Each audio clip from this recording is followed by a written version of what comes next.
Кутман күнүңүздөр менен кадырлуу телекөрүүчүлөр, сиздер көрүп жаткан Ала Тоо 24 маалыматтык каналынын эфирлерин кечемес программасы улантат. Студияда Тутан Мелисов, саламатсыздарбы? Айтсак, буга чейин Курман айт майрамы 20 июлда белгиленери маалым болгон. Бул тууралуу Кыргызстан мусулмандарынын дин башкармалыгынан билдиришкен. Ал эми бүгүн 19 июль Арапа күнү. Биз алдыда дал ушул Арапа жана Курман айт майрамы тууралуу сөз кылабыз. Курман айт Алланы улуктоо күнү. Курман айттын максаты жалпы момун мусулмандар үчүн бир гана мал жандыктарын союп коюу эмес, курмандык чалуу менен адам Аллага жакындайт деп айтылып келет. Ал эми биздин студиянын коногу менен кененирээк тааныштыра кетсек, Бишкек шаарынын казысы Атабаев Самидин кары, саламатсызбы? Саламатчылык. Студиябызга. Агай мынакей бүгүн сиз менен бүгүнкү Арапа күнү, эртеңки Курман айт майрамы тууралуу сөз кылалы деп турабыз. Дал ушул Курман айт майрамы тууралуу кененирээк токтолуп кетсеңиз, кандай майрамдалат? Бисмиллахир-рахманир-рахим. Эң биринчиден Аллах Таалама мактоолор айтабыз, андан кийин улуу жол башыбыз пайгамбарыбыз Мухаммад алейхиссаламга салам дуаларыбызды айтабыз. Улуу болгон, ыйык болгон Курбан айт майрамы менен жалпы кыргызстандыктар, мекендештерибиздер, жалпы момун мусулмандар чын жүрөктөн улуу айт майрамы менен куттуктайбыз. Аллах Таалам куттуу кылсын, мубарак кылсын, берекелүү кылсын. Бүгүн дагы бул майрам, бүгүн Арафа күнү. Жылда бизден пандемия болбогондо ажыларыбыз ажыга барып, миллиондогон адамдар ошол Арафат тоосунун айланасында, аймагында топтолушуп бүгүн дуа кылып аткан болот эле. Бирок быйыл деле бүтүн дүйнөдөн кабыл албаса дагы Саудия мамлекетинин өзүндө ошол ажылык Арафа күндөрү кадимкидей зыяраттар болуп атат. Арафа күнү улуу күн. Аллах субханаху ва тааля адам баласынын күнөөлөрүн кечирип тура турган учурларды, мезгилдери менен, учурлары менен адамдардын күнөөлөрүн кечирип турат. Жума күндөн жумага чейин, бир намаздан экинчи намазга чейин, умродон умрого чейин, орозо күндөрү, дагы мындай күндөрүбүз көп да. Бирок ошол Аллах субханаху ва тааля адамдардын күнөөлөрүн кечире турган, эң көп санда кечире турган күн, эң улуусу бул Арафа күн болуп эсептелинет да. Арафа күндө Аллах Таалам чексиз адамдардын күнөөлөрүн кечирет, тозоктон азат кылат. Ошондой улуу күн.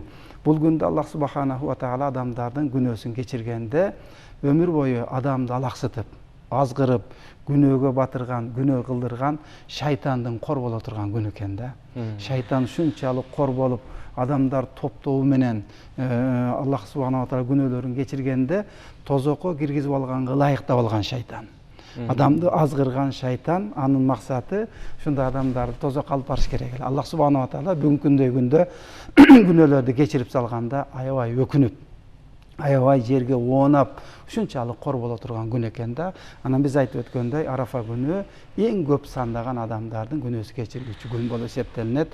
Андыктан бүгүнкү күн дагы ушундай улуу майрам.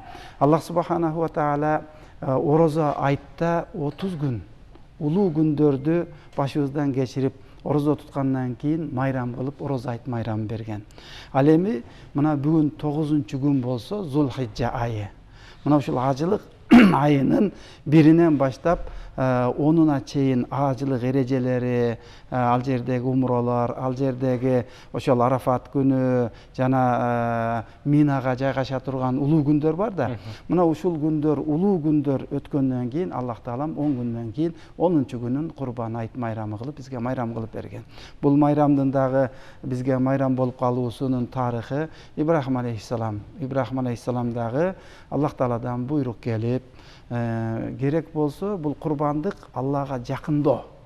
Өзүңдүн жакшы көргөн малыңан, кой уйларыңдан, эчки төөлөрүңдөн жандык союп, Кудай Таалага жакындап, Кудай Тааланын ыраазылыгын табып, андан кийин ошол союлган эттен өзүң, бала чакаң, үй бүлөң, кол кошуналарың, кедей кембагал муктаждарга таркатып, алардын да көңүлүн көтөрүп, Кудай Таалага жакындай турган күндө курбандыктын мааниси. Ал эми Ибрахим алейхиссаламга ошондой жакындык, Аллах Таалага жакын болуу үчүн эң жакшы көргөн жалгыз уулу Исмайылды курбандык кыласың дегенде буйрук болду да. Бирок Аллах Тааланын буйругун аткаруу үчүн ошол өзүнүн баласын да курбандык чалууга Ибрахим алейхиссалам даяр эле да. Аны өзүнүн амалында, иш жүзүндө да көргөзө алды да. Ошондон Аллах Таала мактап, андан кийин ошол Ибрахим алейхиссалам өзүнүн уулу Исмаил алейхиссаламды курбандык чалып соем деп бычак тартып атканда бычагы өтпөй, анан баягы убактысы өтүп баратканынан шашылып ушундай кыйынчылык абалга түшүп калганда Аллах Тааладан ушундай Жабраил периште аркылуу атайын курбандык кылуу үчүн кочкорду жөнөткөн да. Жабраил периште келип Аллаху акбар, Алла улук деген сөз чыкты. Жабраил периште кочкорду алган акыбалда, колтуктаган акыбалда келе жатты. Ошондо Ибрахим алейхиссалам айтты: «Ла илаха иллаллаху, Аллаху акбар». Аллах Тааладан башка сыйынууга татыктуу болгон ылайыктуу зат жок. Жалгыз Алла улуу деди. Ошондо жерде курбандык болуу үчүн союлуп жаткан Исмаил пайгамбар, Исмаил алейхиссалам Аллаху акбар ва лиллахил хамд, Алла улуу, бүткүл мактоолор Аллах үчүн, Аллага гана болсун деп жаткан жеринен туруп, ордуна Жабраил алейхиссалам алып келген курбандыкты, кочкорду Ибрахим алейхиссалам сойду.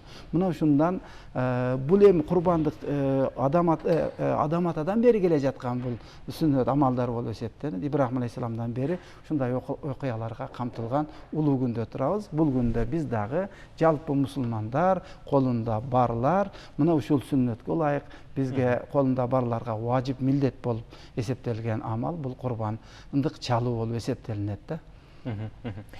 Эң жакшы агай, эми биз азыр биздин телекөрүүчүлөргө да кайрылгым келип турат. Ардактуу телекөрүүчүлөр, эгерде сиздерде мына ушул Курман айтка байланыштуу биздин Бишкек шаарынын казысы Атабаев Самединге болгон суроолоруңуздар болсо, Курман айтка байланыштуу суроолоруңуздар болсо, анда экранда көргөзүлгөн 670476 телефонуна түз байланышка чыгып, өзүңүздүн суроолоруңуздарды берсеңиздер болот. Агай, мына эми ушул Курман айтта курмандык чалыш керек деп жогоруда айтып кеттиңиз.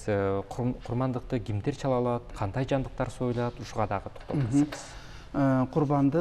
Курмандык колунда бар, зекетке кадыр болгон ар бир адам, ар бир үй бүлө курбандык чалыш керек болот. Эгерде кимде ким жалгыз өзү эле бир курбандык чалам десе, анда бир кой же эчки. Булар мындайча айтканда, эгерде жакшы болот эле бир жылдыктан өйдө болсо, бир жылга толгону. Ал эми 6 айлык болсо дагы жарайт дейт, бирок көзгө көрүнгөн, ушул бир жылдыкка окшогон мындай барандуу көзгө көрүнгөн семиз жакшынакайлары болсо 6 айдан жогоркусундагы курбандык чалса болот. Бул бир адамдан болуп эсептелинет.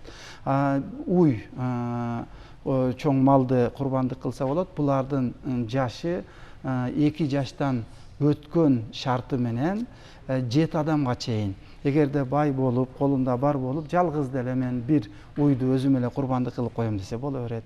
2 адам бириксе, 3 адам, 4 адам, 5, 6, 7 адам биригип, акыркысы бир уйду сойсо болот. Ошондой эле төө соем дегендер дагы 7 адам биригип бир төө соет, бирок төөнүкү 5 жаштан жогору болуш керек. 5 жаштан жогору болгон шарты менен 7 адам биригип төө соет, 7 адам биригип уй бодом мал соет. Аны эми жалгыздан кой, эчки союлат. Ошондой эле топоздорду да сойсо болот, ага да уруксат берилген. Эми курбандык чалынгандан кийин жакшы болот эле, мустахап амалдарыбыздан болот. 3кө бөлсө, ошол союлган курбандыктын бир бөлүгүн өзү сактап калып үйүндө жесе, канча мүмкүнчүлүгүнө жараша түгөнгүчө, бир бөлүгүн кедей камбагалдарга, жетим муктаждарга таркатып берсе, бир бөлүгүн колу кошуна, тууган урукка берсе, бул ортодогу жакындык, ортодогу сүйүнүч, айрыкча мына колунда жок муктаж, үйүндө казан кайнабагандарды көбүрөөк эске алып, ошолор бүгүн Курбан айтта дагы эртең сүйүнүп, үйүндө казан кайнап, үйүндө ушундай шорпо эт менен тамак болуп турганы бул исламыбыздын бизге койгон талаптарынын бири болуп эсептелинет. Аларды дагы сүйүндүрөбүз. Эми Аллах субханаху ва таала өзүнүн улуу китеби Кур'анда айтты: Аузу биллахи минаш шайтанир ражим. Ла яналаллаха лухумуха ва ла димауха, валаки яналху тақва минкум. Аллах таала бул аятта мындай деп баяндады: силердин сойгон курбандыгыңардын каны да, эти да Кудайга жетпейт. Бирок силерден болгон ихлас, силерден болгон бир гана ниетиңер гана жетет дейт да. Биз эми курбандык чалып атканда бисмиллахи Аллаху акбар деп курбандык чалып соёбуз. Ошол жердеги ниетибиз, Кудай Таала койгон ихласыбыз, койдун каны жерге жеткенге чейин силердин ихласыңарды Кудай Таалам кабыл кылат дейт да. Бул жерден ошол койду, курбандыкты, малды чалганда биз Аллах үчүн деп ниет кылабыз, соон ала беребиз. Бирок эти кайра эле өзүбүзгө кала турган нерсе да. Ошондуктан бул курбандык чалуу өтө улуу сооп иштерден, жана курбандыктын этинде да береке бар. Ошол себептен пайгамбарыбыз алейхиссалам орозо айт күнүндө эрте менен айт намазга чыкканга чейин даамдуу, шириндик курмалардан ооз тийип, ооз ачып чыккан болсо, курбан айтта кечинде жаткан боюнча эрте менен эчтеке жебестен чыккан. Бул пайгамбарыбыздан сүннөт болуп калды. Себеби ошол биринчи курбан айттан кийин курбандыктын эти менен ооз ачса, себеби курбандыктын этинде шифа бар, курбандыктын этинде береке бар, курбандыктын этинде жакшылык бар. Ал эми пайгамбарыбыз алейхиссалам доорунда ушул курбандык биринчи жылы курбандык чалынганда пайгамбарыбыз алейхиссалам айтты: "Үчүнчү күнү бирөөңөрдүн үйүңөрдө курбандыктын эти түгөлүп бүтмөйүнчө жатпагыла" деген да. Таң атырбасын, үйүндө курбандыктын эти сакталбасын деген. Ошондо сахабалар бардык союлган курбандыктын этин 3 күндүн ичинде таркатып бардык адамдарга жеткизген да. Кийинки жылы келгенде сурашты: "Я Расулалла, биз быйыл курбандыкты былтыркыдай эле кылып 3 күндүн ичинде баарын таркатып бүтөбүзбү?" дегенде пайгамбарыбыз айтты: "Жок, былтыркы жылы адамдардын колунда жок, кыйынчылык бар эле. Ошол себептен колунда барлар курбандыгын үйүндө сактап, колунда жоктор кыйналбасын деп 3 күн ичинде тараткыла дедим эле. Быйыл элдин колуна бирдемкелер кирип калды. Элде быйыл жакшылык. Ошон үчүн өзүңөр сактап жесеңер да болот" деп койду да. Эми ошондон биягына курбандык өзүбүзгө бөлүнүп калганы, сактап канча күн жесек, ошончого чейин тоңдуруп алыппы, бышырып алыппы, сактоо жолдору менен бузулуп кетпестен ошону каалашыбызча жесек болот да. Анан курбандыкты 3кө бөлгөн жакшы, мустахаб амалдардан. Бирок ошондой эле балким бир үй бүлөдө бир кой же ички курбандык кылынган болсо, анын үйүндө бала чакасы абдан көп, ушундай чоң үй бүлөдөн болсо, өзү деле жесе боло берет аны. Бирок бөлүп берсе дагы жакшы болуп эсептелинет да. Андыктан бул курбандык биз айткандай улуу иштерден, эң Аллах Таалам сүйгөн иштерден. Ошол курбандык чалынган малдын, уйдун, ошондой эле төөнүн канча терисинде кылы болсо, жүнү болсо, ошончолук хасанаттар, ошончолук жакшылыктар берилет деген курбандыкка. Улуу сооп иштерден. Эң жакшы агай, сиз ушул жогоруда мына ушул ниет өтө маанилүү болгон ушул курман айтка байланыштуу сооптор тууралуу айтып кеттиңиз. Аны эл арасында баягы курман айт бул жашоодон өтүп кеткендерге Куран окутуу менен болот. Ошол адамдарга Куран окутуш керек, өлгөндөрдүн майрамы деп айтып калат го. Ушуга кененирээк токтолуп кетсеңиз. Аллах Таалам бизге 2 айт майрамын берген: орозо айт, курбан айт. Пайгамбарыбыз алейхиссалам Мадинадан Маккага көчүп келгенде дагы ал жерде бир кандайдыр бир майрамдарды көргөн да эми, шариятка ылайык келбеген.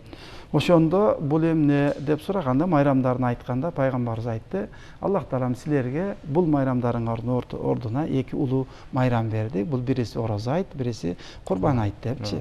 Ал эми бизде туура эмес түшүнүк бар. Ошол орозо айт да болсун, курбан айт да болсун, ый күнүн айландырып алабыз да. Өткөндөрдү эстеп, Куран окуп, ыйлай турган күн кылып алабыз. Эми бул деген сөз Куран окулбасын деген да сөз эмес. Аларды биз сүйүнүп турган учурда дайым эстеп туруубуз кажет да. Кайсыл жерде болсун бизге сүйүнүч келсе, бизге жакшылык келсе, ал жерден биз сооптуу иштерди кылып, Куран окуп, жакшылыктарды кылып, ошол сооптуу иштерибизден пайда болгон соопторду өткөндөрүбүздүн рухтарына да багыштап коюу бул бар нерсе. Ал эми ошону менен эле биротоло бардыгын эле бул күндү ый күнгө айлантып алып, ыйлап, кишилер келейсе аза күнүнө окшотуп албашыбыз керек. Бул майрам, бул сүйүнө турган күн, бул шат боло турган күн. Бүгүн майрамда биз бул эртеңки майрамда бири-бирибизди куттуктайбыз. Тууган урукка каттайбыз. Ошол тууган урук дегендеги эң зарылы биринчи орунда турган ата эне болуп эсептелинет да.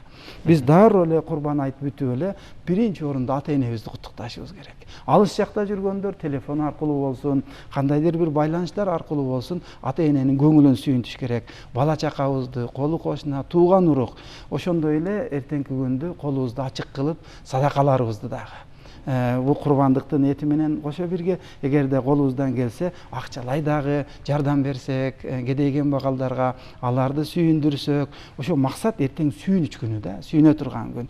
Ошону менен эле катар биз өткөндөрүбүздү эстеп Кур'ан окуп койсок зыяны жок, пайдасы бар. Ый күнгө айлантып албашыбыз керек. Ошондой эле бул ый күнгө айлантып алгандан кийин айт келгенде көпчүлүк учурларда ый күнү кылып, ага Кур'ан окуп эле чектелип калып, кээ бир адамдар бул айтты өлүктөрдүн майрамы деп да түшүнүп калгандар бар да. Бул тириктердин бүгүн сүйүнө турган, өзүбүз дагы бири-бирибизди сүйүндүрө турган күнүбүз да. Жакшы. Азыр болсо бизде түз байланышка тил көрүүчүбүз чыгып өзүнүн суроолорун берейин деп калыптыр. Түз байланышта көрөрманыбыз бар, саламатсызбы? Сиз түз байланыштасыз, угуп жатабыз. Сурооңуз болсо узата берсеңиз болот. Саламат. Саламатсызбы? Арафа майрамыңар куттуу болсун. Эртеңки Курбан айт майрамы куттуу болсун. Элибизге, жерибизге тынчтык болсун. Ден соолукта болобуз. Амин. Жана жаман ооруудан аман эсен чыгып кетели. Мен сизге суроо берейин дедим эле атыга. Бери бериңиз, угуп жатабыз. Тиги айылда колунда эчтеке жок, жалгыз жашаган аялдар бар. Жесир аялдар. Ошолордун үйү жок, колу жок, дөкчүсү жок, даже тоогу да жок. Алар кантип курман кылса болот? Кылбай эле бир чыгарып койсо деле болот да. Рахмат, башка сурооңуз жок, Биз Ысык-Көл районунан чалып атабыз, чоң айылдайдын. Чоң рахмат сизге. Чоң рахмат. Сиздин дагы Курбан айт майрамын, Арафа күндөрүн Аллах таалам куттуу кылсын, береке берсин. Андай колунда жок муктаждарга курбандык чалуу, курбандык союу милдет эмес. Бул байларга, колунда барларга. Ошол себептен колунда барлар курбандык чалып, ошондой муктаж болгондорду да сүйүндүрө турган, алардын да казанын кайната турган күн, алар дагы бүгүн эт жеп, балким камдап алып үйүнө ошол түгөнгүчө жеп сүйүнө турган күндөр болуп эсептелинет. Бул колунда жок кедей, кембагал, муктаждарга милдеттүү эмес, бул байларга гана милдеттүү.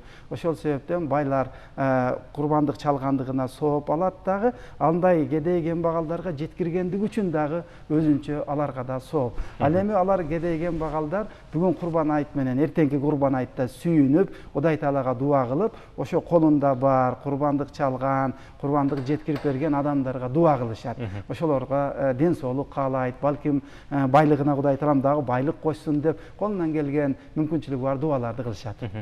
Рахмат. Кийинки тел көрүүчүндө суроосу бар экен. Кабыл алсак, саламатсызбы? Assalamu alaikum. Эртең малды саат качада союш керек деп сурайт элек. Дагы бир жолу кайталап койсоңуз. Assalamu alaikum. Эртең саат качада малды союшубуз керек? Ва алейкум ассалам ва рахматуллахи ва баракату. Пайгамбарыбыз алейхиссалам айткан, ушул курбандык чалуу Курбан айт намазынан кийин да. Пайгамбарыбыз Курбан айт намазын окумайынча курбандык кылбагыла деген. Аллах субханаху ва таала өзүнүн улуу китеби Кур'анда дагы Каусар сүрөсү келген. Мына ушул Каусар сүрөсү эң кыска сүрөлөрдөн болуп, Аллах таалам Кур'анда айтты: "Аузу биллахи минаш шайтанир ражим. Бисмиллахир рахманир рахим. Инна а'тайнакал каусар фасолли ли раббика ванхар." Садакаллаху алазим. Мына бул аяттарда албетте биз сага Каусарды бердик дейт Пайгамбарыбыз алейхиссаламга. Каусар бул көп жакшылык жана кыяматтагы бир суу. Пайгамбарыбыз ошол өзүнүн үммөтүнө ичире турган суу. Экинчи жагы көп жакшылык, Кур'ан, мына үммөттөрдүн салават айтып туруусу, пайгамбарыбызга берилген данышмандык, хикмат, мындайча айтканда толгон токой жакшылыктар, ушундай жакшылыктарды бердик. Ошол жакшылыктарды бердик. Эми сен намазды окугун жана курбандык кылгын, жандык сойгун деген намаздан максат Курбан айт намазы. Курбан айт намазын окуп бүтүп эле барып жандыгыбызды соя беребиз, курбанды чала беребиз. Чоң рахмат. Ардактуу тел көрүүчүлөр, сизде да кызыктуу суроолоруңуздар болсо, анда бизге түз байланышка чыгып, биздин Нашул Атабаев Самидин карагыбызга өз суроолоруңуздарды берсеңиз болот. Азыр бизде кийинки тел көрүүчүбүз бар экен. Саламатсызбы?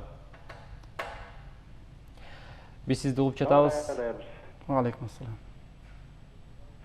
Assalamu alaikum wa rahmatullahi wa barakatuh. Ва алейкум ассалам ва рахматуллахи ва баракату. Sizde bir soru olacaktır. Biz de memleketlik çegarada turabız hazır. Çegarada şana degen bizdeki degen ayık namazı ne kalatabız da oşonda kандай bolot?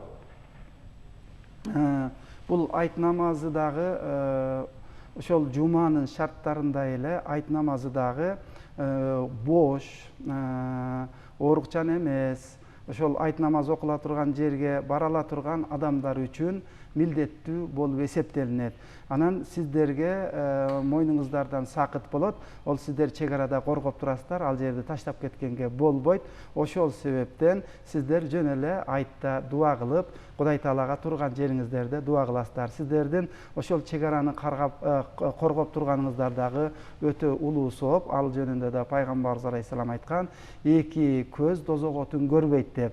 Алардын бири жалгыз эч ким жок отурганда Кудайдан коркуп ыйлаган көз, жана ошондой элин жерин коргогон көз дозок отун көрбөйт деп пайгамбарыбыз алейхисалам айткан. Андыктан ал жерлерде сиздерде милдет болуп эсептелинбейт. Сиздер ошол өзүңүздөрдүн милдетиңиздерди аткара бересиздер. Бирок дуа кылып Кудай Таалага тилек кыласыздар. Эртеңки күндө дагы кандай тилектериңиз болсо кабыл боло турган күндөр. Кийинки телекөрүүчүнүн дагы суроосу бар экен. Саламатсызбы? Саламатсызбы? Сиз түз эфирдесиз, сурооңузду берсеңиз болот. Assalamu alaikum. Ва алейкум ассалам ва рахматуллахи ва баракатух. Мени сурам мындай урукта курмандык чалууда айыл кишилер кандай чалат? Балакатка жеткенден баштап чалыш керек бекетет же колунда шарт бар эле киши чалыш керек. Бирок айыл киши болуп өз шарты бар, бирок үйөсү жок болсо кандай чала берет? Бул бир үйдөн ошол үйдүн кожоюну курбандык чалуу менен өзүнүн карамагындагы аялы, бала чакасына баарына жетиштүү болуп эсептелинет. Ал эми ошондой аял болсо, күйөөсү өтүп кеткен, колунда бар курбандык чалганга мүмкүнчүлүгү бар аял болсо, ал дагы чалса, өзүнүн кол астындагы балдарынан, кыздарынан сакыт болуп эсептелинет. Ал эми кайсы бир баланын ата энеси өтүп кетип, бирок өзү кичинекей болуп байлык калган болсо, анын атынан ошол аны камкордугуна алган, аны өзү опекундукка алган адамдар ошонун атынан курбандык кылса болот. Курбандык ошол өзүнүн карамагындагы бала чакасы менен бир курбандык жетиштүү болуп эсептелинет. Эгерде өтө эле бай болуп көбүрөөк кылам десе, өз эрки, ага тыюу жок. Эң жакшы эми агай мына жогоруда курмандык чалуу боюнча суроолорду берип кетишти. Эми акыркы соңку суроолор болсун. Ушул курмандыкка чалууда малды тандоодо дагы көңүл буруу керекпи? Бир аз кыскача токтолуп кетсеңиз. Бул өтө зарыл маселелердин бири. Ошол курмандык болгондуктан бул жакындык, бизди Кудай Таалага жакындатып аткан, өзүбүздүн баягы эми бул малды, жандыкты, байлыкты табуу дагы оор нерсе да, кыйналып, иштеп табасың да. Ушул тапкандан кийин буну чыгаруу да кыйын болуп эсептелинет да. Аны ошон үчүн буну биз Аллах үчүн жакшы көргөн малдарыбызды чыгаргандык үчүн, Алла жолунда жакындык кылып аткандыгыбыз үчүн бул дагы тандоого өтө зарыл маселелердин бири. Буга көзү сокур, чолок, баса албаган, өтө арык, ушундай кулактары кесилген, мүйүздөрү сынган жандыктар жарабайт. Бүтүн таза мүмкүн болушунча бу Кудай Таала үчүн кылып аткандыктан ошол жандыгыбыздын жакшыраагын Кудай Таалага белек кылсак деген сөз да. Эң жакшы, сизге маек келип маек куруп бергениңиз үчүн ыраазычылык айталы. Эми ушул учурдан пайдаланып, жалпы элди мына ошол Курман айт майрамы менен куттуктооңуз болсо. Рахмат. Урматтуу элим журтум, эртең Кудайым буйрса, эртеге саат 7-де баштап Азирети муфтийдин куттуктоосу жана бардык жума окулуучу мечиттерде Курбан айт намазы окулунат. 7:30-да намаз башталат.